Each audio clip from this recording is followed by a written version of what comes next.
Today we are going to start second session. Yesterday we have learned in last video what is meant by valency, what is meant by compound, difference between physical change and chemical change. Also we have seen two activities based on the chemical reactions. Now today we are going to start second section and second part of the lesson.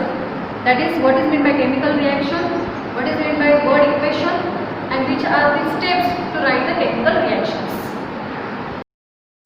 Okay, now we'll go for next point, word equation. What is meant by word equation? When any reaction, when we are writing in the form of words, is called the word equation. See one example, aqueous solution of copper sulfate plus zinc. It gives aqueous solution of zinc sulfate plus copper. Means see in this reaction, all these compounds are written in the word form. So it is called word equation. Then what is meant by chemical equation? While writing the reaction in the chemical form, it is represented by using the chemical formulae. So it is called the chemical equation. Now just see which example is written in the word form. That only examples we have written in the chemical formulae.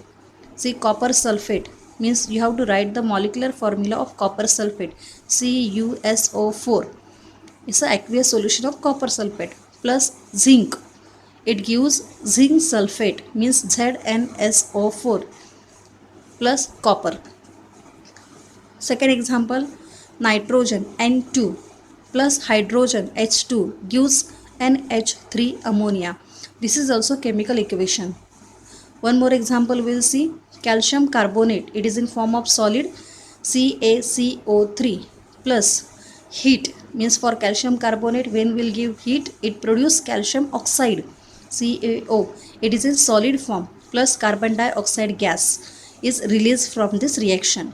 One more example, in the calcium oxide when we'll add water H2O, it gives the calcium hydroxide, and calcium hydroxide is the aqueous solution and it produces heat.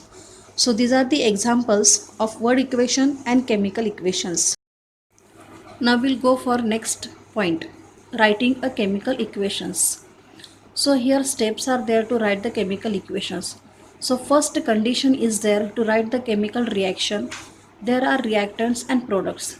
So while we are writing the reactions in chemical reaction, the reactants are written on the left hand side and the products are written on the right hand side. So just in first point example, carbon plus oxygen, they both are the reactants, so they had written in the left hand side, and carbon dioxide, it is a form of product and it is represented on the right hand side. Second condition is there, so whenever there are two or more reactants, plus sign is written between each two of them, same as if there are two or more products, a plus sign is written each two of them. Example, sulfur dioxide plus hydrogen sulfide is gives sulfur plus water. So just see in reactants, sulfur dioxide and hydrogen sulfide, when we have written two compounds, in between of them plus sign is there. Same as in product, sulfur and water, in between of sulfur and water there is a plus sign, means it should be add. Third point, reactant side and product side are connected with an arrow. It means it is pointing from reactant to product. So arrow is presenting the direction of the reaction. So what is the meaning of the arrow in this reaction? Just see, while we are writing all the chemical reactions, arrow is very important. Arrow shows the answer, what we have reacted in this reaction. So arrow shows the product, answer, direction. Next point, heat is to be given from outside to the reaction. So it is indicated by the sign triangle and it is written above the arrow. Just see one example, calcium carbonate. When for calcium carbonate we will heat strongly, it gives calcium oxide and carbon dioxide. Next step is the conditions like temperature, pressure, catalyst, etc. are mentioned above the arrow pointing towards the product side. So you know which are the reactants and which are the products. So arrow is compulsory to write in between of the reactants and products. Next point, the physical states of the reactants and products are also mentioned in a chemical equation. So the letters like G, L, S and AQ are written in the brackets as a subscript along with formulae of reactants and products. The letters Z, L, S and AQ means gaseous, liquid, solid and aqueous solutions.